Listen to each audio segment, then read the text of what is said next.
Hello everybody, good evening and welcome to the United Stand. This is your latest Manchester United news, with Manchester United expected to announce their preferred bidder and therefore the people who will take over Manchester United by as early as this Friday, but very much by the end of the week. This is the report that's coming out. It sort of fixed what we've been saying for the last couple of days. We'll get into that straight away, don't worry, but also we will be previewing the game against Chelsea on Thursday as a look ahead, which actually, in my opinion, directly impacts why we're expecting a preferred bidder by the end of the week, because I think the point we get against Chelsea gives us Champions League football and therefore allows the decision to be made effectively. That's what I think is going to happen. So, look, before we get into everything else, there's so many people in the chat who I would just tell the moderators to get rid of them. I mean, at the end of the day, nobody is forcing you to watch this. If you think you're the font of all knowledge, go forth and prosper.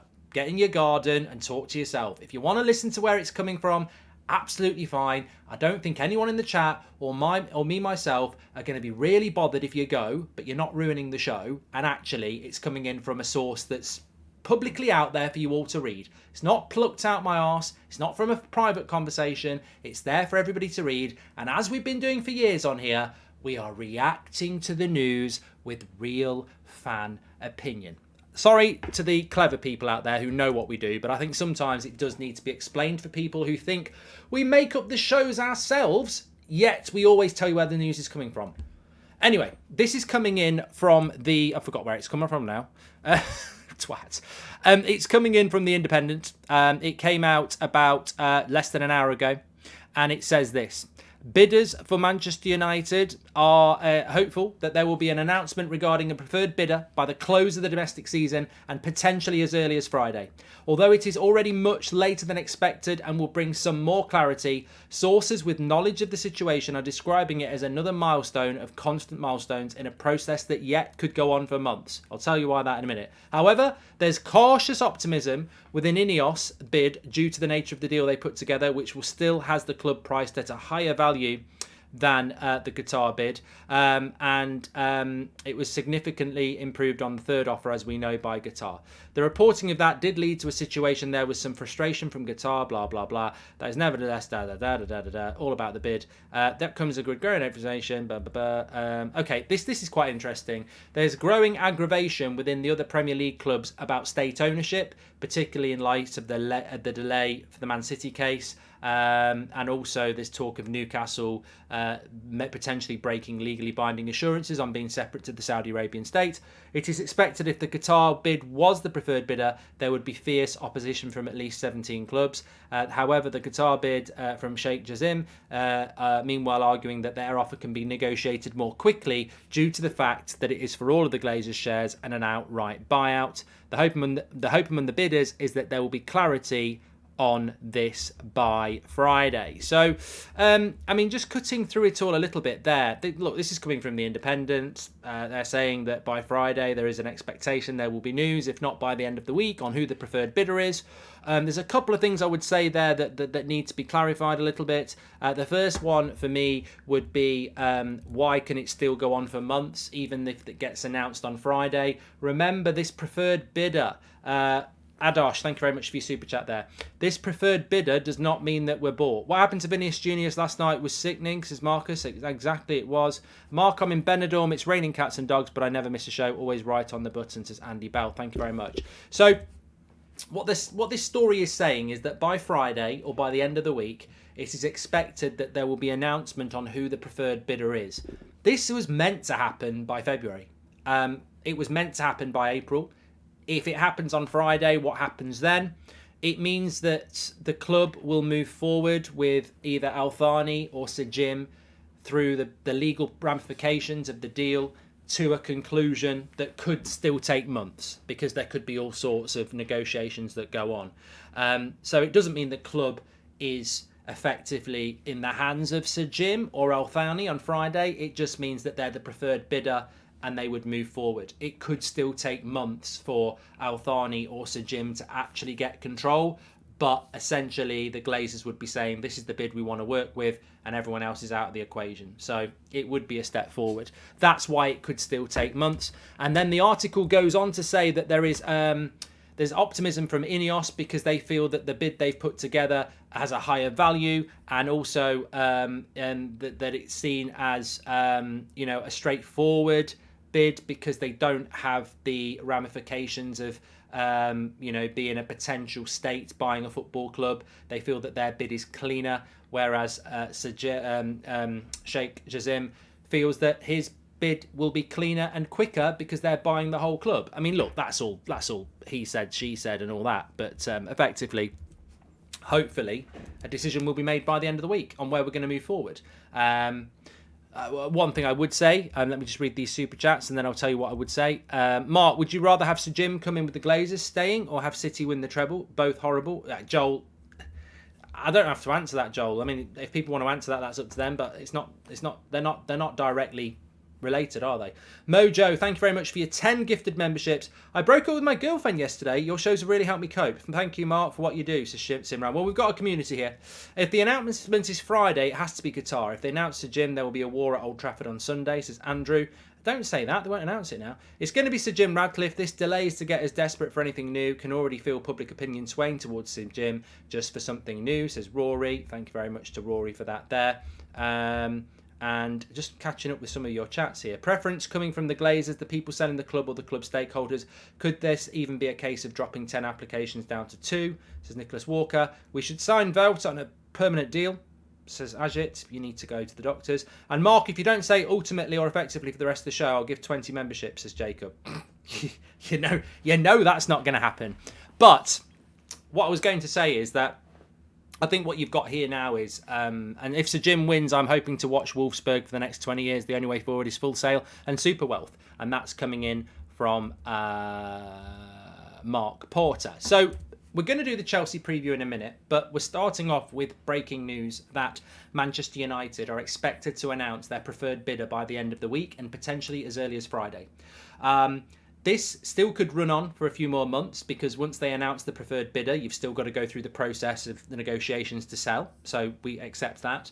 But it would be a clear line in the sand that we've actually got somebody that's going to buy the club. Sir Jim is feeling that his offer is cleaner in the sense, and I'm not saying it's like the Qatar bid or the Al Thani bid's dirty, but what I'm saying, it's a cleaner deal to do because he is expecting that there won't be any issues around ownership or whether it's state owned or anything like that, which has obviously and is obviously causing problems for other clubs. I don't know why that is, because Newcastle and Man City have got it already. To me that's trying to close the door after everyone's run out. It's irrelevant. Sheikh Jazim feels his bid is cleaner because he's buying the whole club and that's it. So it'll be quicker than sorting out shareholders and who's got control and whatever. Personally, I agree with Al Thani. I think his bid is quicker and cleaner. I think he's buying the whole club. And if you're buying a pub and you're buying all of the pub, and it's quicker. If you're buying the pub and you're buying half of the pub, but you want to run the pub and keep the current landlord working for you, but with a bit of power, there's a lot of negotiations there. So I do think that Al Thani's bid, on the face of it, is quicker. They both seem confident. Who's the preferred bidder going to be? Evening, Mark. Have you ever been to Hull? I don't think I have been to Hull, Kenzie. And do you think the problems with Nice has anything to do with Sir Jim Radcliffe buying us? Maybe he's trying to quit Nice, says Shantan. I think he will quit Nice, yes. I think he will quit Nice, yeah. How come no United fans are protesting outside waving Qatari flags? Only way to compete in this new football world, says Cal. And does this mean that we have limited budget for the upcoming transfer window? Cheers, Mark, says Nabil. And thoughts on Anana gift Auburn, says Armin. Well, I'm not here to talk about that at the moment. We're talking about something a little bit bigger than that. And but Anana is an interesting player from Everton. We are community here, and whether you are going through a rough patch or need some United stand love, then you are in the right place. We are united. I like that from Slow Sports News because it is a community and it's a nice regular thing every night at 8 o'clock, every morning at 10 o'clock, and we are a community. What's a cleaner deal than buying 100% of the club? Exactly, Stephen. I agree with you. Lots of people getting their thoughts in. I actually, the journalist who's wrote this, Miguel Delaney, is pretty much anti-Qatar, anti-Al Thani. That's the perception anyway. Whether he would agree with that or not, that is the perception. So that doesn't mean that what he's saying isn't true, by the way. I my personal feeling is that there are better journalists and better outlets to announce this, and maybe it will be announced tonight, maybe it will be announced tomorrow. I didn't think we would hear anything till next week, if I'm being honest, because I thought they'd wait until the season's over, where there can't be any protests. If they're announcing it on Friday, I think it might be Al Thani, because then you've got a home game on Sunday, which and there's an FA Cup final next week as well. People quite rightly said to me in the chat this morning, they said, you're saying that if they announce it on Monday, there's no protest. The FA Cup final at Wembley is a massive opportunity for a protest. It's the biggest game in years in the FA Cup final. It's at Wembley, it's in London. That could be disrupted massively by Manchester United fans protesting. So you're right, I hadn't really considered the FA Cup final. So I think if they're going to announce a preferred bidder before Sunday or before the FA Cup final, it probably is going to be Al Thani. But that's just a guess. It just feels like if they're going to announce they're staying, they won't do it until after the FA Cup final, which is nearly 2 weeks away, a week and a half anyway. So my feeling is if they're going to announce the preferred bidder, it probably is going to be Al Thani and Qatar. But that I could be completely wrong. Maybe, actually, the Glazers probably couldn't give a shit. If they're announcing they're staying or not, they probably don't care if there's protests. So we'll just have to wait and see what happens. I mean, but what I do think, and Leo J says, I have a question mark. Whoever is the preferred bidder, will the Glazers back out the deal if someone else offered a higher bid? I don't know. I don't know whether it's closed bids at that point, Leo J. You make a good point. What if they announce... what if they announce that they're going to work forward with Sir Jim on Friday, and then on Friday evening, Al Thani rings up and says, I'll give you $6.5 billion? I mean, is it closed? Is the shop closed then? I don't know. Who knows? Who knows? Big holiday weekend here. Glazers will hide, says Nelson. And Lee Sinden's been a member for 10 months. But I personally think, and we've been discussing this for a couple of days, and we spoke about this morning, I think that the reason it might be Friday or the weekend, what could change it from Friday to Sunday? The game on Thursday night that we're going to talk about in a few minutes. The Chelsea-Manchester United game. If we get a point on Friday or win on Thursday or win, on Friday we're in the Champions League. If we lose on Thursday, we're not in the Champions League, but we will be probably on Sunday. So I feel that this Friday or the end of the week feels like it's directly to do with Manchester United's results on Thursday and Sunday, which means that the Champions League qualification is something to do with the deal, potentially, which doesn't necessarily make sense, but maybe it is. Qatar coming in with the 11th hour bid not long ago, and now suddenly an announcement could be made on Friday. It's looking good if you're pro Qatar, says Jordan. And if the Glazers announce Al Thani or Sir Jim, can they use funds to get players in before the deal is done, says Raz. I would hope so. I think if they announce the preferred bidder by early next week, you would hope that that preferred bidder would say, let's get cracking on these deals. It's part of the deal. I've got the money. There it is. Proof of funds. Let's get moving. Great work, mate. Keep it up, says Mattia Red Devil. Thank you very much. So look, it's interesting news. Please smash a like on the video and subscribe. Don't know why I said that. It really didn't need saying. Genuine question. Is Qatar's bid debt payment inclusive? Because if it is, then Sir Jib's... what? If Mario Franco says, is Qatar's bid debt payment inclusive? Because it is, Sir Jim's bid is astronomically better financially for the Glazers, says Mario Franco. I don't know. It'll all come out. And, one thing I will say, honestly can't wait for this to be over. Been stuck in limbo for far too long, says Joshua Bowater. What I will say is if Sir Jim wins with the Glazers, we will receive an avalanche of positive PR. An avalanche. Everything about the Sir Jim and the Glazers deal will be wrapped up in gold. Like, it won't be gold. I don't think it'll be gold. You can wrap up a turd and make it look like gold if you spray it.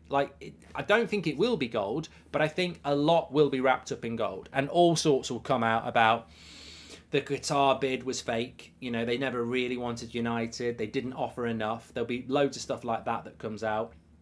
We're going to win the title in the next 3 years. We're going to have the best stadium in the world. We're going to have the best players in the world. All this stuff's going to come out. It's up to you as an individual if you want to believe that. I'm not telling you what to do. You do what you want. All I will say is I've heard Woodward say it. I've heard the Glazers say it. I've had 18 years of Manchester United. We're the biggest club in the world. We're going to do this. We've got a 3-year plan. Actions speak louder than words, don't they? Hi, Mark. Could you pray for my dad? He's got pneumonia.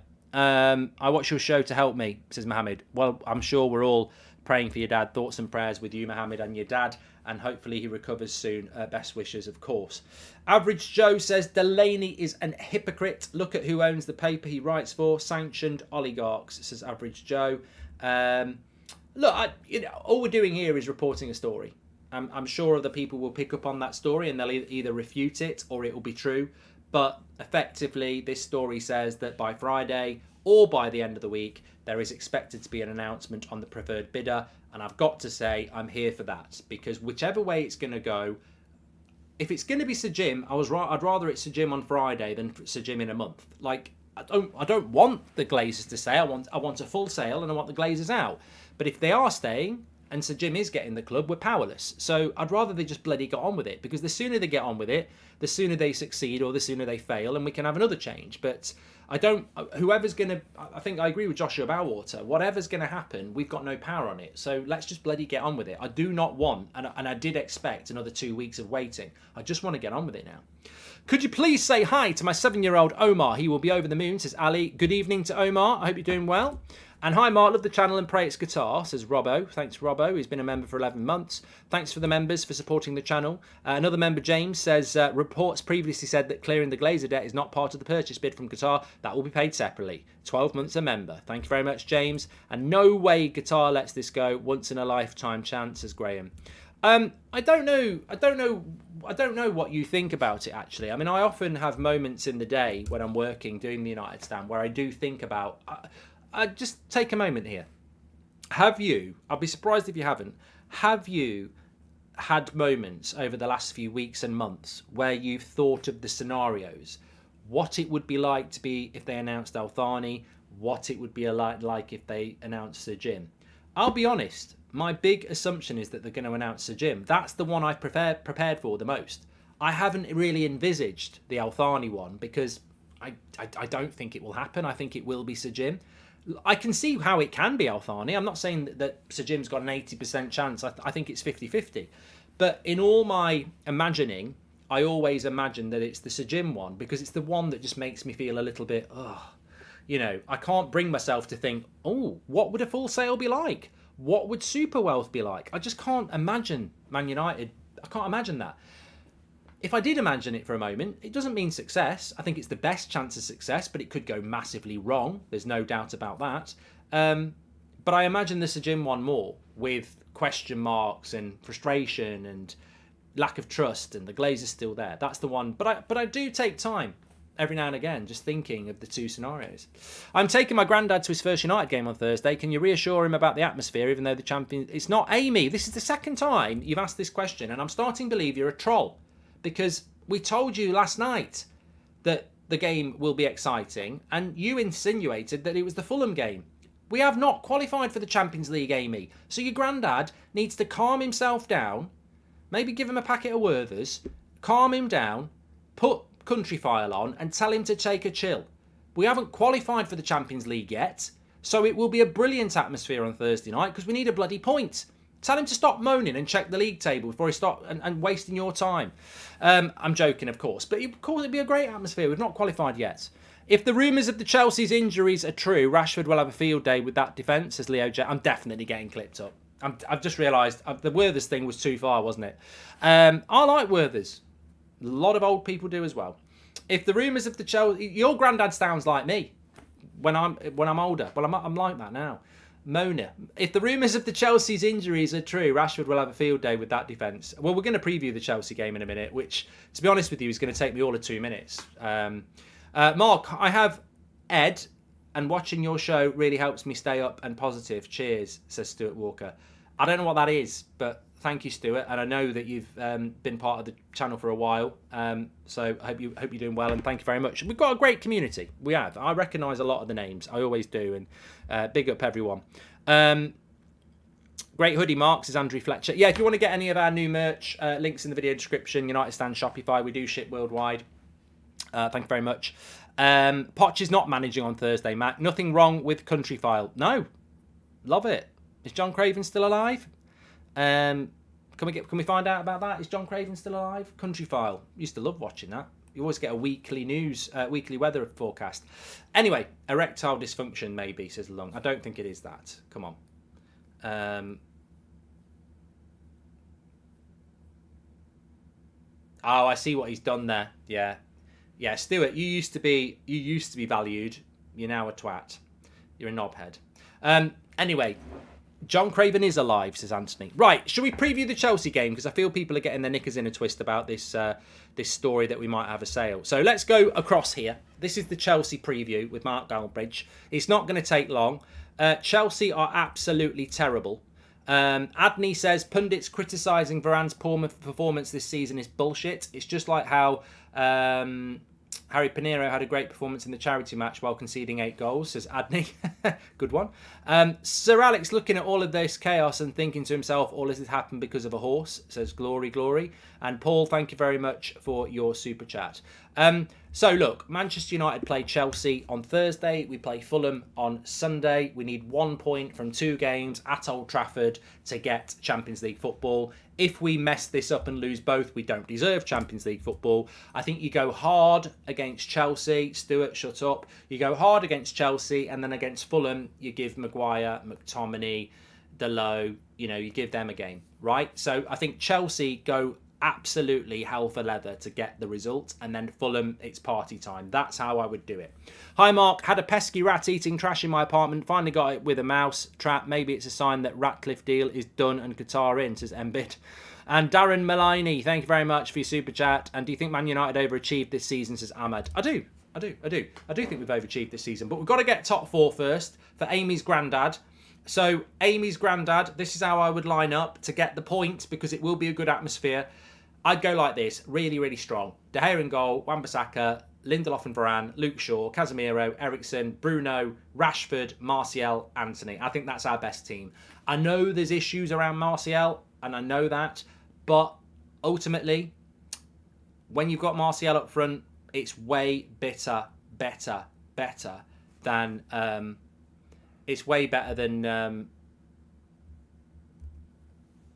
Weghorst. Stephen says, as weak as Chelsea is, I worry about United's tendency to come out flat in these types of matches. I think it's I think because it's at Old Trafford, our record at Old Trafford's really good. Only 8 goals conceded at home. Only 8 goals conceded in how many games do you play at home? How many games do you play? 20, 19, 38. So only 8 goals conceded in 17 games at Old Trafford. That's incredible. That's unbelievable. Simon, that's incredible from Manchester United. That is, get me my cornflakes. I'll have another bowl. In fact, I'll have another bowl of Crunchy Nut cornflakes. I'm not driving. Simon, get me some Crunchy Nut cornflakes. That's incredible, Simon. 8 goals conceded in 17 games at Manchester, at Old Trafford. What do you think about that? It's amazing. So I don't think we'll lose to Chelsea. I think we might get a draw. Ryan, welcome to Members Club. It might be a draw. Can we stop referring to Jim as Sir Jim? Says, well, I think he's earned the right for Sir Jim, to be honest with you, Sean. He doesn't deserve it, says Sean. You're an absolute legend, Mark. Cool hearing you. Remember members of the community's names. Rashford hat-trick on Thursday. United, says Hugh Anderson. Should we get more passing wingers in, says Daniel. We should probably get more passing wingers in. But let me just preview this Chelsea game because the chat's very active tonight. So, that's our best team. We've only conceded 8 goals in 17 games at Old Trafford. The crowd this season has been the 12th man. It's been brilliant. I think it will be on Thursday. I do agree that we've got to play Luke Shaw and Varane against Man City, but Lindelof's played really well. I'd play him in this game. We can think about Man City next week. Get the win, get the draw. I don't matter. Keep a clean sheet. We've got the point. Simple as that. I think we can beat Chelsea. Chelsea are a weird team. You look at the players they've got. Tommy, welcome to Members Club. You look at the players that Chelsea have got. They should give us a game, but they're so disjointed. Their mentality is terrible. Lampard's a crap coach. They're basically good players coached by a milkman. They're rubbish. They're absolutely terrible. If they pull in a performance against us, I'll be fuming because they haven't done it against anybody else. They've been crap all season. They're rubbish, absolutely rubbish. And Chelsea fans agree. So we should, with that atmosphere and that team, go and get the result. And that's what I expect. And we've got to be thinking, this is probably the last time we're going to play our first team before the FA Cup final.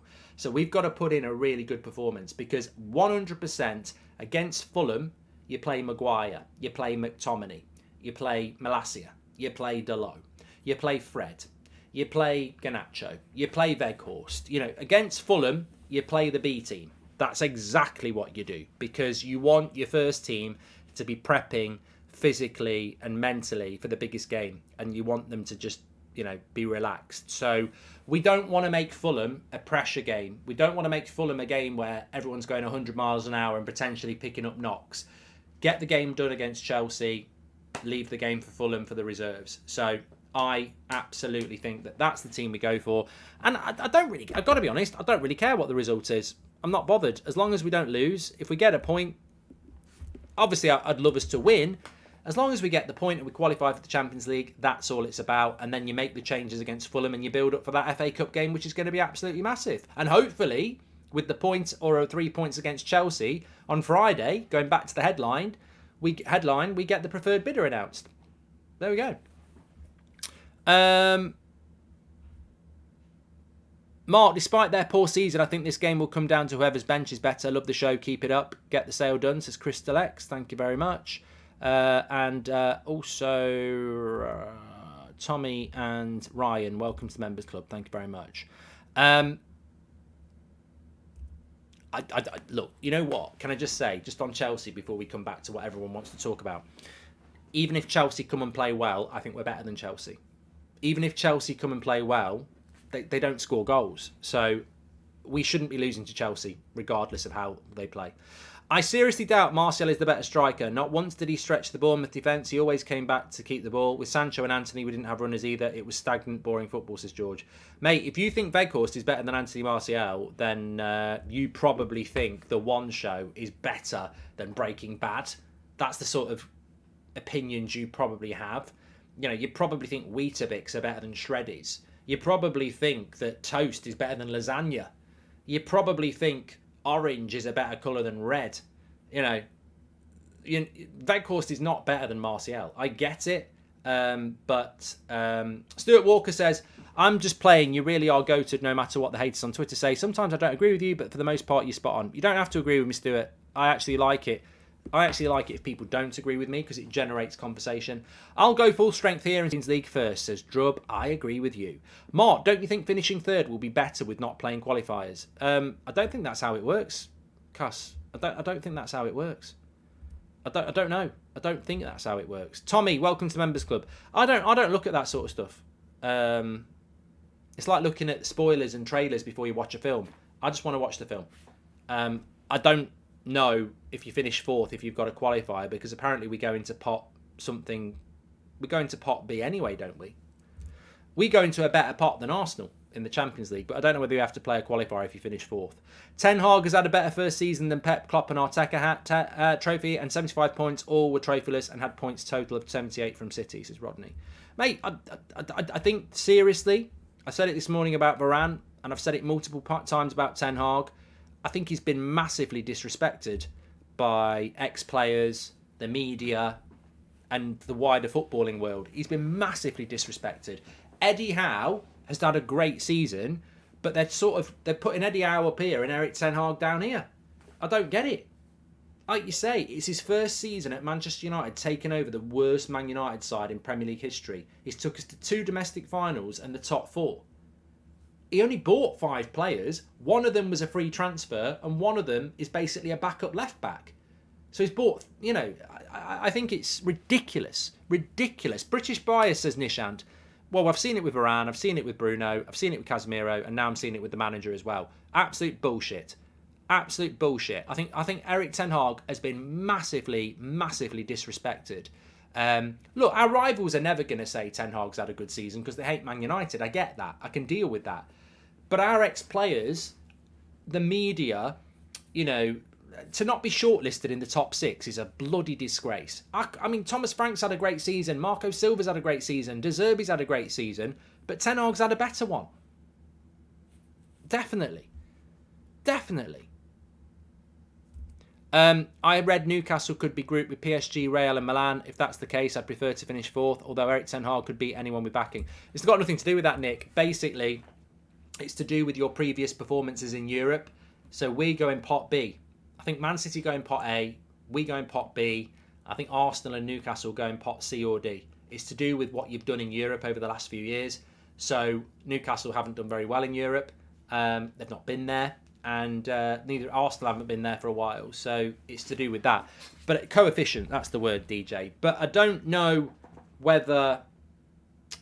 I don't know whether.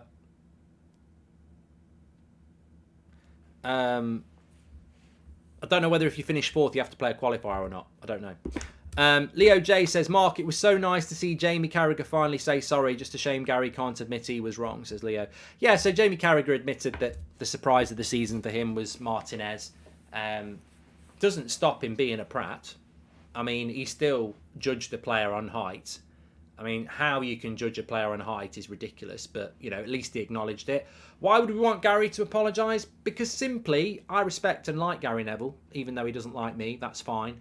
But I just think when you're a pundit on national TV commentating and you say a player wants to come off, you should apologise for that. Because it's nothing to do with, you know, I'm sure he doesn't like people saying he should do that, but you were on national TV on one of the most watched games of the season and you said that the captain of Man United wanted to come off. He'd be the last player to want to come off. So I just think that should have been dealt with. And I think when people sweep that under the carpet, it's just a bit, you know, it just leaves a bad taste, doesn't it? But look, it's not that deep, really. If he doesn't want to do it, he doesn't want to do it, does he? But it was good that Carragher did acknowledge that he was wrong. Mark, what is the surprise of the season for you, says Omar? Ooh, you get. That's a good question. Well, you can get in the chat with yours. What's my surprise of the season? Results. I agree with Gary Neville. I thought that Everton beating Brighton 5-1 at Brighton was incredible. My surprise of the season is probably boring. Fulham. I think they've had an amazing season. My Manchester United surprise of the season. Probably Wan-Bissaka. Yeah, I would not have called that. Not from what was going. The rumours in the summer were that, you know, he was done. So I think what he's done has been incredible. Mark, it was done that one. Tommy gifted 5 members. He's a legend. To not recognise the job Eric Ten Hag has done is to assume anybody could have done what he did with this side, which is insane. Oh, it's just Stephen. You know what it is? It's just deeper knowledge of football. Like, people just fall into this trap that we're Manchester United and it's easy to get top 4 and get into 2 cup finals. Yeah, because we've been doing that for years. Ten Hag also had to deal with the Ronaldo situation, says JT. Exactly. Now 4th in England, get your Champions League football without qualifiers. They changed it a few years ago, says Nicholas. Yeah, I thought that because I was trying to think who finished 4th last year. Spurs, wasn't it? They didn't play qualifiers. Do you think we should push for 3rd place? Thanks for all the hard work your team and you do, says James. If we win our last 2, we do get 3rd, don't we? Because Newcastle drew last night. So, I mean, I think we should get 3rd.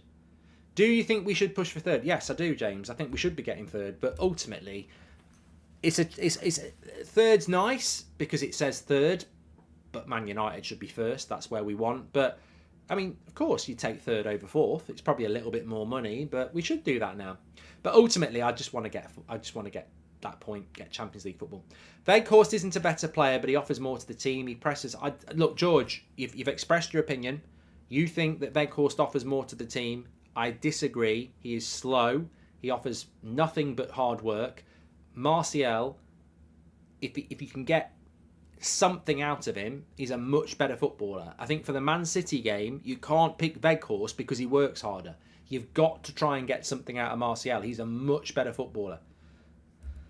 Tommy, welcome to Members Club. So, going back to what we were talking about at the start, please do subscribe to the channel, by the way. Bottom right-hand corner to do it. Get involved with the channel. We're live every night at 8 o'clock, every morning at 10 o'clock. And it's starting to kick off, isn't it? It is starting to kick off. The transfer stories are starting to come in. We're hoping that the sale process is going to change. And I think the minute we know who the preferred bidder is, the news is going to ramp up around transfer reality and also the future of the club. I mean, if Sir Jim gets announced as the preferred bidder by the end of the week, it's just going to be constant about what power do the Glazers have, how much is going to be spent, what's happening with the debt. what is Sir Jim's PR spin about positivity? There'll be so much to talk about. If it's Al Thani, it'll be the sky's the limit. Are we going to buy Neymar, Mbappe, and it's, how quick before we dominate football? There'll be two very different paths to discuss. But I want to know. I want to know. Waiting for Souness to admit the same as Carragher. Nobody expected us to finish the top four, given how bad first two games were, says Kush.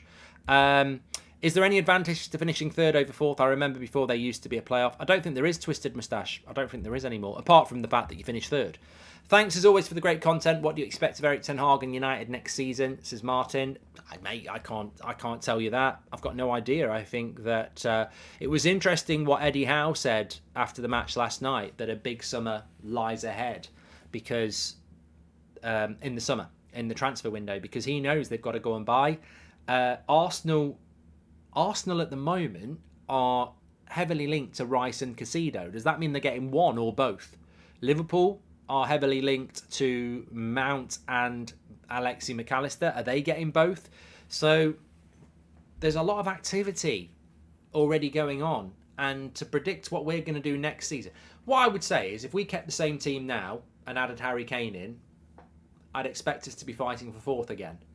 If we keep the same team now, get rid of a few of the players that we all know need to go, and we brought in a midfielder of the quality of a Caicedo, a defender of the quality of Kim Min-jae, a decent goalkeeper option to battle with De Gea, and a Harry Kane or an Osimhen, and maybe a couple of others, just the squad, help the depth of the squad, I'd expect us to be pushing, I don't think we'd win the title next year. I think City will walk it.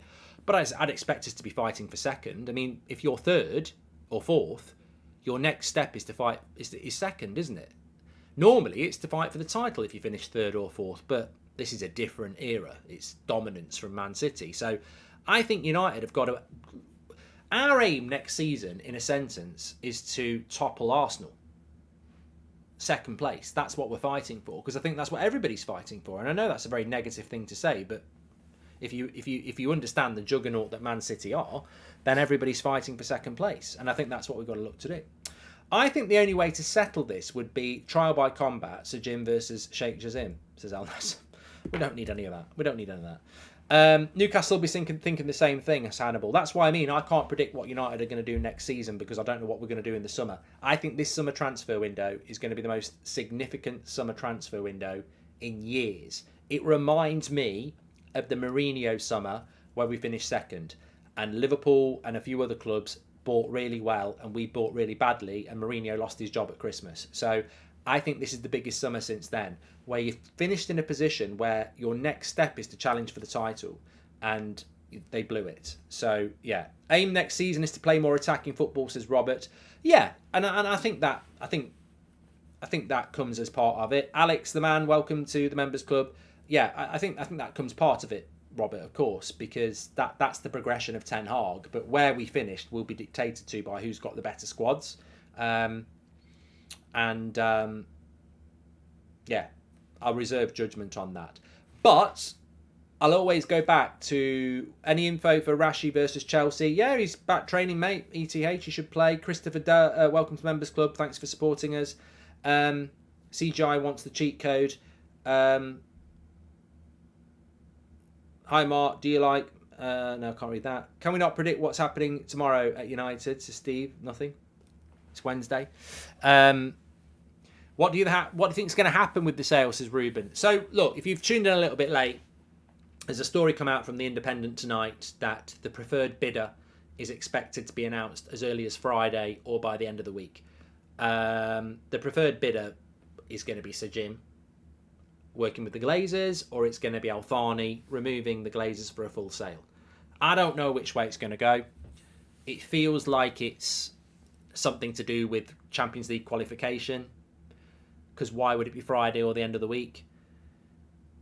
If they announce Sir Jim on Friday, there's a home game against Fulham on Sunday, and there's an FA Cup final a week on Saturday where fans could really express their displeasure that the Glazers are staying. So that might make you think it's going to be Al Thani. But then the Glazers don't really care. So they'll just go, well, that's Sir Jim's problem, not ours. We're staying. So I can't read it either way. I really can't. If you want to talk about Sir Jim's chances. I don't think Joel and Avram want to leave. I think that bald one with the ponytail, he looks like Gareth Bale when he's about 500, doesn't he? He seems to keep turning up to all the cups. So is that them trying to show that they care? They don't want to leave. Maybe they're not going to leave. I don't know. Could you see United playing Ajax style of football next season from Ten Hag? Says Darren. I think you've got to have the players. I think you have got to have the players. You could spend so much time deliberating, but the reality is we are mushrooms. We are kept in the dark when it comes to this, and we're fed on shit. I really don't know. I think you can make a case for either way. If Qatar win, we need it today. I feel Qatari hoodie says. Sorry, I'm just getting lots of people commenting here. I just don't want to miss them. That's from Al Nazar. Top four will increase cash flow for next year, thus increasing the valuation, says Ricky. And I want the Qataris, but I want us to be run like Man City and not to be run like PSG. PSG is run like a business where they just buy random players, says Neymar. Well, it's interesting. Somebody said that ages ago. I read this about the PSG story, and it's worth looking at PSG because obviously they are owned by Qatar. And there was a load of purchase around the PSG ground, around infrastructure and making money, and they've actually made quite a lot of money off PSG. But is that not, if somebody comes into Manchester United, clears the debt, buys decent players and wants us to succeed, but whilst doing that, invests in infrastructure and transport links and hospitality, what's wrong with that? I mean, I was almost reading the article going, oh, so they haven't just bought the club as a cash cow and used it for sports washing or anything like that. They actually want a return on their investment. Well, I don't care about that. I actually quite like the fact that somebody wants a return on their investment.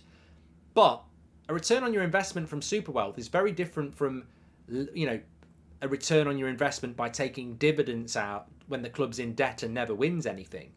I mean, a football club being run as a business is not necessarily a bad thing.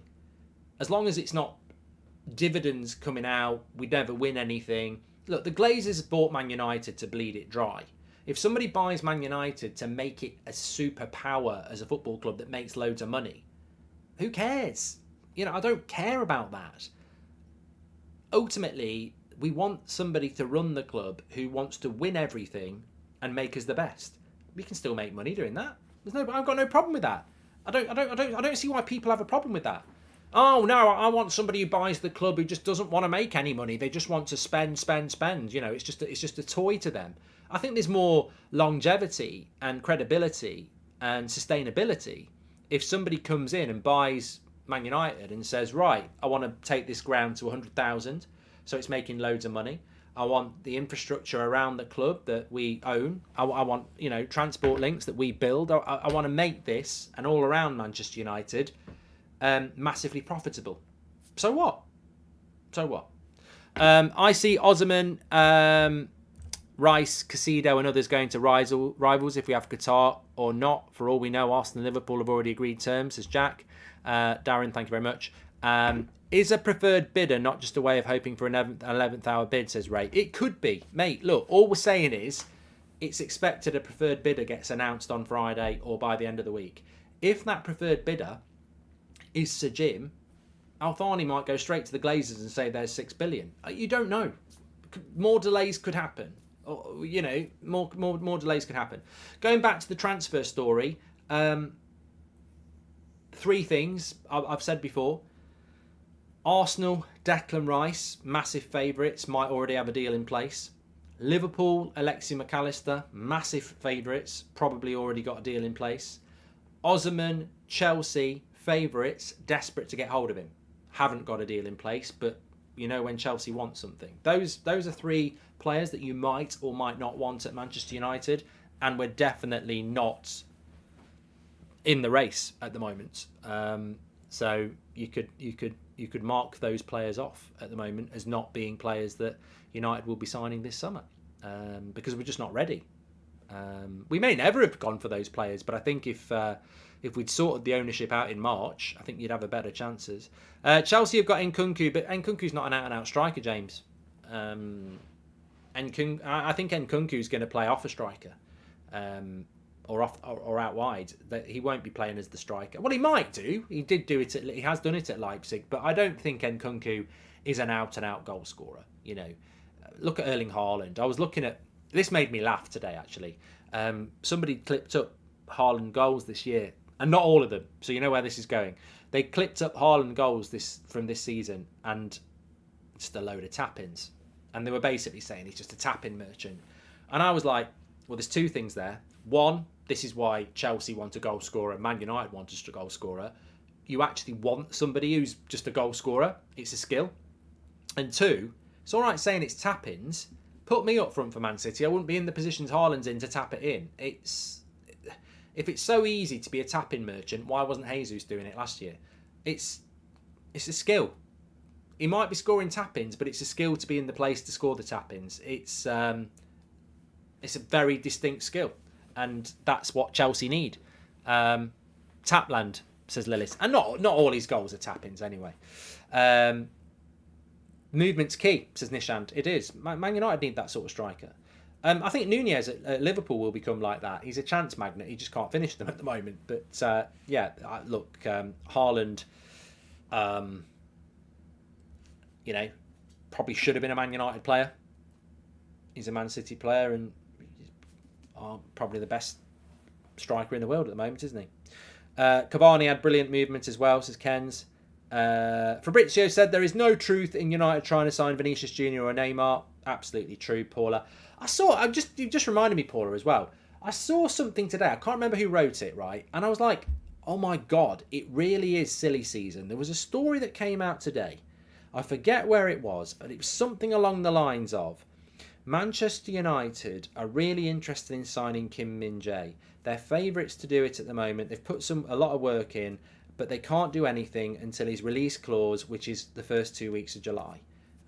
And people were like interacting with it. And I was like, we literally announced this on this channel through Fabrizio Romano 5 months ago, and yesterday, and 2 weeks ago. And it's like, I went, oh my God, it's silly season now. You can actually repackage a story. Like, look, if you haven't heard it, great. But I've known that, and I'm sure a lot of you have known that Kim Min-jae is available on a release clause for the first 2 weeks of July. And I knew it 5 months ago. And I also know that the price is about €48 million.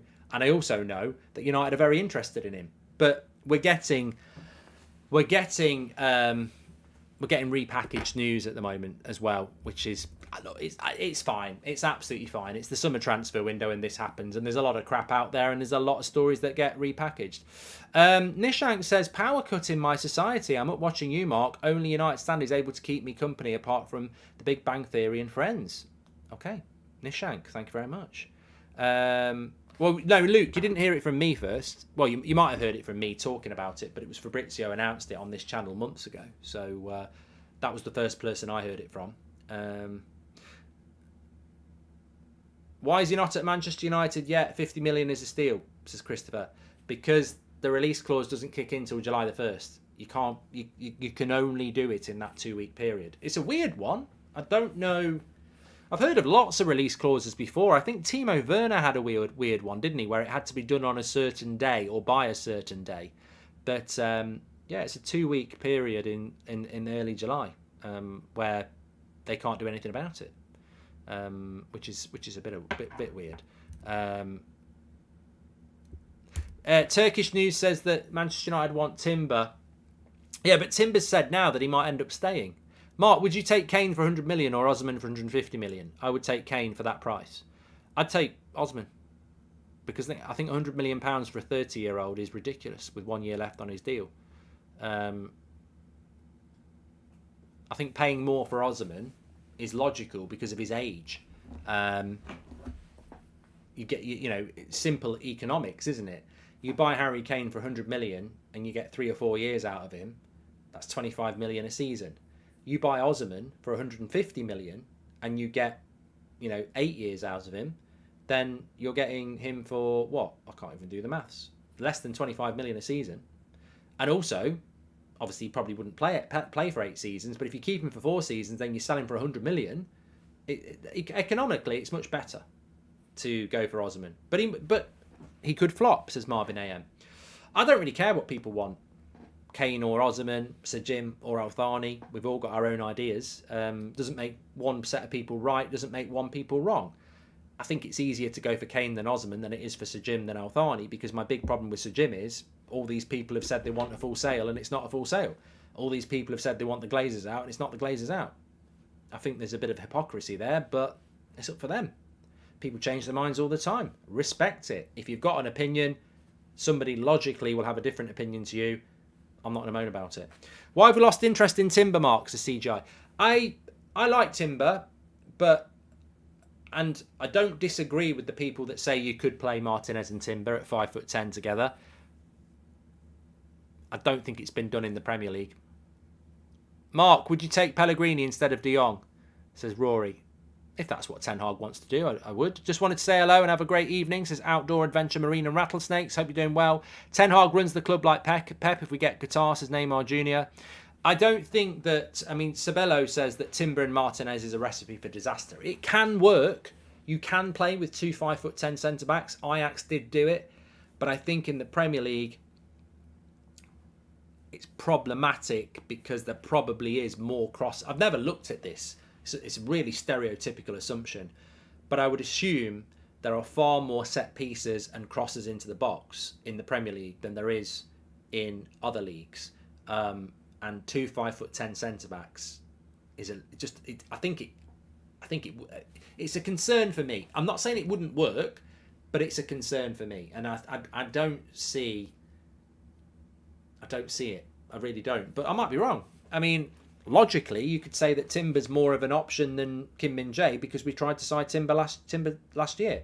But did we move away from Timber for Martinez and that was the alternative? Or would he like to have both? What's your opinion on us once being again linked to Ferguson? Ireland just qualified for under-17s, last 32. Hopefully some more like him in the future, says the Irish Zombie. Well, I did a video on it this afternoon, mate, so I don't really want to massively repeat myself because you might want to just go and check that out. But it was about a good 10 minutes on Evan Ferguson. And yeah, I hope that we pursue it over the next 12 months. Hav says that Timber's just twerking for a move now that Ajax fell off. Was afraid before. No, thank you. He could have come to Man United. He could have pushed the move. And this is what I mean. I think all footballers should always... Don't miss the train. You can take a risk. I think Timber missed the train. Maybe he took bad advice, but he was the player that Ten Hag wanted. He didn't push the move. He stayed at Ajax. They've had a crap season, and that move might not be there now. I'm sure somebody will go for him, but Martinez, better signing. It's weird, isn't it? You do say some nonsense. Chelsea aren't favourites for Osman, and they finished 11th, says Thomas. They are favourites for Osman, but you're right, they did finish 11th. Combine that with a keeper who ain't great at claiming crosses would end in tears, says Rory C. Yeah, potentially. Look, I've really enjoyed the show tonight. I hope you have as well. Make sure you subscribe and smash a like on the video. If you want to get any of our merch, links in the video description, or just go to United Stand Shopify. We will see. You know what? One thing just before I go, because it's not quite 9 o'clock, so I will hang around for a moment. I just wondered if like a Mike Keegan or someone had said anything tonight. What normally happens with a sale? What normally happens when sale news comes out is that somebody leads and then the rest dig around and then they start announcing stuff as well. There's a story here about Vlahovic. Yeah, I've got to be honest. Respect to Graham Bailey, but I don't ever remember him getting anything right. So I don't like being like that. I really don't. But I think we're heading into the transfer window now, and not everybody has good sources. So I don't see how Graham Bailey would know about Vlahovic over Fabrizio Romano, who's actually based in Italy. I just don't. You get a lot of guesswork and you get a lot of bad info, but we'll have to wait and see. Could be a scoop. Dean says Mary Earps and David De Gea win Golden Gloves. Yeah, both goalkeepers for Manchester United, men and women, won that. Yeah. Thank you very much. Great show as usual, says David. Yeah. Thanks everyone for watching. Make sure you smash a like. I'll see you on the 10 o'clock show tomorrow. Let's see what tomorrow brings. Let's maybe see what tonight brings. You never know. I'm always up for a late show. I don't think we're going to be starting doing them just yet, but we'll see. Cracking show tonight. Remember, we're live every night at 8 o'clock. Lots of you tuning in tonight and Monday night. Really enjoyed the last couple of 8 o'clock shows and Sunday night. They've been really good. Take care, everyone. I'll speak to you in a bit. Thanks for watching, and yeah, cracking show. Don't clip up the Werther's originals. We don't need that. Thanks for watching.